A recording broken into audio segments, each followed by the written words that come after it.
Hey, this is Man-Made Mead. We have ran into an issue with the Strawberry and Vanilla Hydromel, that first hydromel I'm doing from July. I put the strawberries in and I haven't had time to check it in a couple days, and I looked at it and here's the problem. We have lots of white floating on top, and at first I was kind of thinking, oh, maybe this is, you know, yeast or something like that.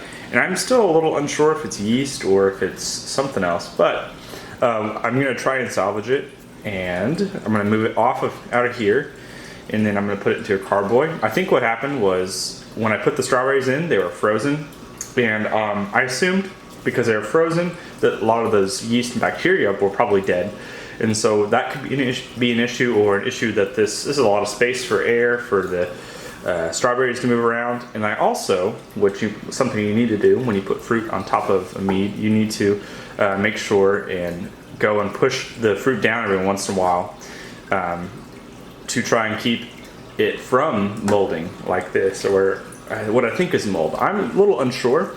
It looks like it to me, but I'm just going to see what I can do. So I'm going to go ahead and rack it off of here and try and salvage it.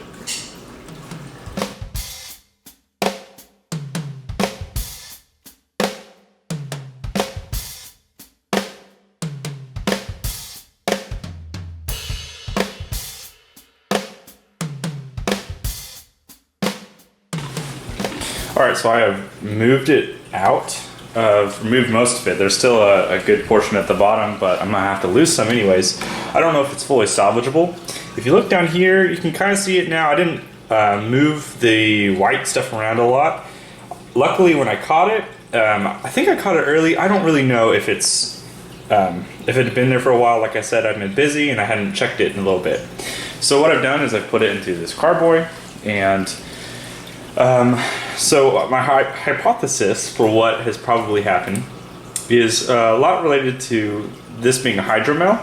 Because this is a hydromel, it is a lower alcohol volume, a little less than 7%, meaning there's a greater chance for bad bacteria or yeast to take over. And so I believe that when I introduced the strawberries, there must have been some wild bacteria or something that took over, which then the alcohol volume didn't have enough, or the ABV was not enough to actually fight against it.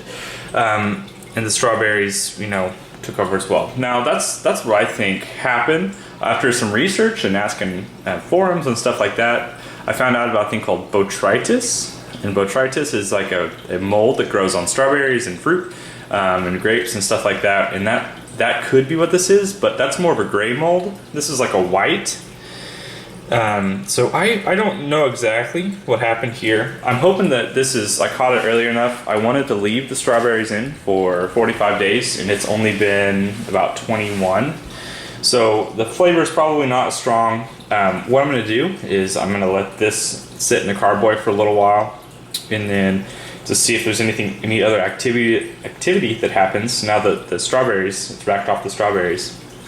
We'll see. The other side of the hypothesis that I have is that whenever I put this into here, I put it into the bucket, ultimately I left a lot of airspace, and I've seen a lot of people suggesting that when you put fruit into your mead for like a melomel or anything like that, you want to make sure and put it into like a big old carboy or something with a small amount of space for air. Ultimately, that will keep the mead from getting moldy and you know, preventing that.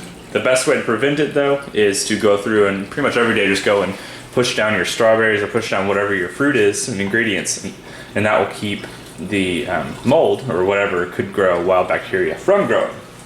So right now I'm just going to put this away, and then we'll see what happens. It might be done. The good news is it's a hydromel, so it's real cheap to make. This was only 3 pounds of honey.